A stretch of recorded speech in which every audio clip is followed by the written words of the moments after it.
everybody, this is Karen from Mafong, your Agile Evangelist, and welcome back to my channel. In today's video, we will be talking about estimation in sprint planning. So, there's been a lot of debate going on around whether Scrum teams should re-estimate unfinished work items. Should unfinished work items be re-estimated for the next sprint, for the upcoming sprint?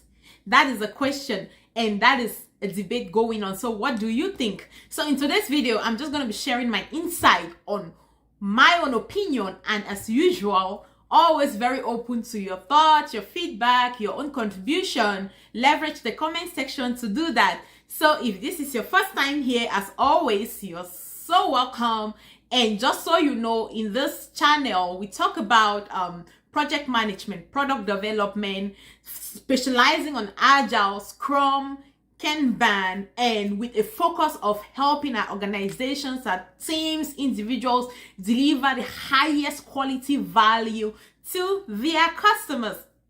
If you are a returning viewer, a returning subscriber, you are so loved and you are so welcome. Thank you so much for your continuous and endless support and love. All right, now let's go straight into our topic. So, should user stories or work items be re-estimated for the upcoming sprint? Okay, so on this specific topic, whether unfinished work items should be re-estimated towards the upcoming sprint, there have been 2 points of debate going on in favor of what this work item should be re-estimated toward the upcoming sprint. And the 2 points are, people are saying that they should be re-estimated because the work is partially completed. So re-estimation will give us more accurate data. And then the second point is that, again, why it should be re-estimated, justifying why it should be re-estimated. So they are saying that this work items, unfinished work items, should be re-estimated because it is necessary for us to be able to plan for the upcoming sprints. So those are the 2 points of in favor of the fact that these user stories or work items should be re-estimated. Unfinished work items should be re-estimated. Now, let us look into these points critically. For the very first point, that user stories or work items should be unfinished work items should be re-estimated because part of the work has been done, and re-estimating that user story, it will give us more accurate information since, again, part has been completed. Well, that I can hardly argue it, because truly we will just think about it logically. Re-estimating, we would think that it will give us more accurate information, correct? And then for the second point on re-estimating the work item is necessary for us to be able to plan for the upcoming sprint.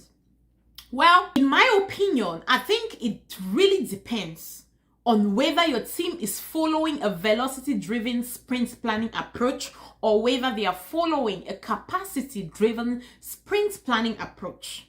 You see, so if your team is following a velocity-driven sprint planning approach, okay, you would want to think that it makes sense that the unfinished work items should be re-estimated and factor out the portion or the pointing that has been completed. But come to think of it, if the portion that has been completed and factoring it out, the question you want to ask yourself is, doing this, would this the remaining part that is going into the sprint, is it going to deliver value to our customers? What if the story is already in a way that can hardly be broken to get a part that can deliver value to the customers? You see, so it will be challenging. So in my opinion, I do not think that it is really worth it or necessary to re-estimate unfinished work. And for this to be possible, I strongly advocate for capacity-driven sprint planning approach, which means that if you have unfinished work items and then you are looking for accurate estimates, it's okay. Just pull in that entire unfinished user story into the next sprint. There is no need spending time re-estimating or re-story pointing that particular work item. just because you're looking to be more accurate, data driven. Bring all that entire work item into the sprint, and then you go by the average capacity. You go by the capacity. You see, go by the capacity, be driven by the capacity required to complete that work. So what I mean is, my approach should be, you people should continue filling up your sprint backlog based on the sprint goal. Fill up your sprint backlog, measure, keeping in mind the capacity required to achieve that goal versus the capacity available, which would be your team capacity available to complete that work. The capacity available to complete that work, is it equal, or does it make sense with respect to the capacity required to do that work? You see, so if you are capacity driven, there will be really no need to estimate the story points just because you're looking to get accurate information. You see, so I think I agree with you that re-estimating will help us achieve accurate information, data, or set more realistic goals. And then secondly, it is necessary for us to be able to even move forward with having an understanding on what we are doing. But now, where I disagree is wanting to re-estimate the story points. That is what I disagree. So what I would be re-estimating would be the capacity. That is what I will focus on re-estimating. So the story points, I will leave them as they are already. I'll bring the entire work into the sprints, including the part that has been completed. And then once we finish that entire user story, we close it, and then, we learn from it, and then we claim the credit at that point. So I would strongly suggest that you try capacity-driven planning as opposed to velocity-driven planning. So when it comes to the re-estimation of incomplete or partially completed work items for the next sprint. However, on the other hand, so before I address the other side of this conversation, I just want to quickly remind you that our level 2 program is still ongoing. For those who may not know, our level 2 program is that program that is designed to help people close that gap between just having a certification and a theoretical knowledge of the Agile and Scrum concept and landing that first job. You will agree with me that there are a lot of people out there with just certifications. So what people fail to understand is that just having a theoretical knowledge and a certification doesn't make you a Scrum Master. You see, so there is still a lot to uncover and a lot goes into it. So we have a fantastic program, which is what we call the level 2 program. It helps you, we build you up, mentor you to be able to close that gap between just having a certification and a theoretical understanding, and then understanding what it takes to be able to land that job. That's what we do. We work with you throughout the process to be able to achieve that goal. And then our next level 1 training, which is helping you understand the concept and go getting a certification, is upcoming on the 1st. So please, if you missed the January session, plan to partake, and change your life for good, change the life of your family, turn your financial life around, turn your career life around. We would want to help you throughout this journey. So check the description box, look right up there. You'll find our contact information. You can also go through the description box, click on the link. It will take you to our website. Feel free to go through it, see our other programs, and then reach out to us if you have any question or concern, and we'll be so more than glad to help you get on board and start enjoying this beautiful Agile way of life. Thank you so much. Now let's analyze the other side of this conversation. There is also a situation where I would strongly suggest that the work items, the partially completed work items, should be re-estimated. So this is a situation where at the end of the sprint, you may realize that the partially completed work item was too big to fit into one sprint.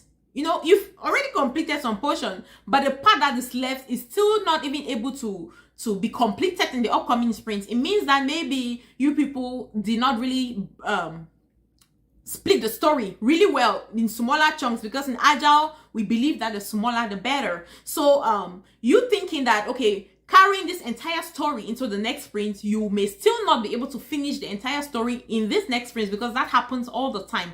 In that case, I would suggest that you split that story, you see. But make sure that you are not splitting because you're looking to re-estimate in order to factor out the velocity of the part that has been completed.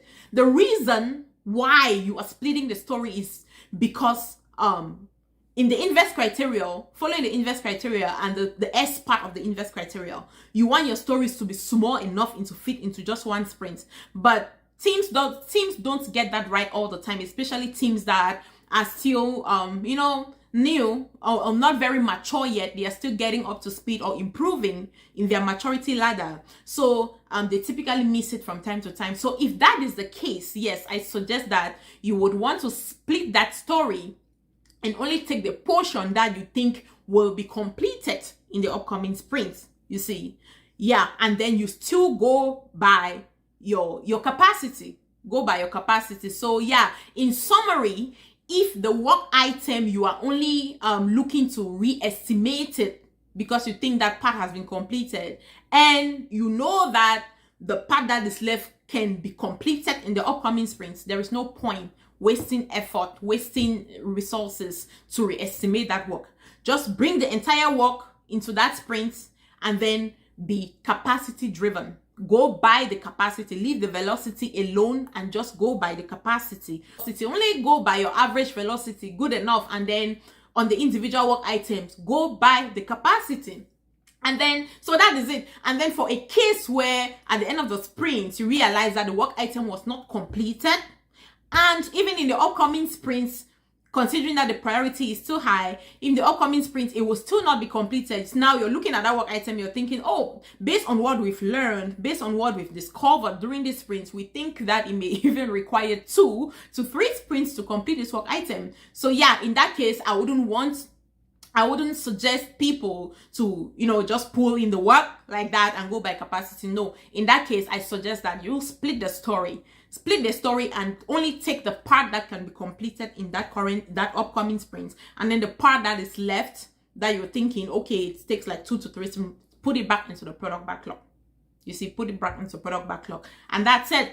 You see, that's it. So that is my honest opinion. Again, I am also here to learn as I share my ideas so we all can continue to grow in this beautiful agile journey. So please feel free to use the comment section, share your opinions, share your thoughts, and let's just continue to exchange ideas. And again, if this is your first time here, please don't forget to turn on that subscription button and that notification bell so you will never ever miss out on any of our weekly upload. Again, I strongly suggest that if you're looking for a community where you can grow, where you would be supported to land that first job, where you can start your career as a Scrum Master, we offer all these services. So check the description box or look right up above, get our contact information, reach out to us, and we will be more than thrilled to walk with you through this beautiful agile journey. Thank you so much and have a great weekend. Bye.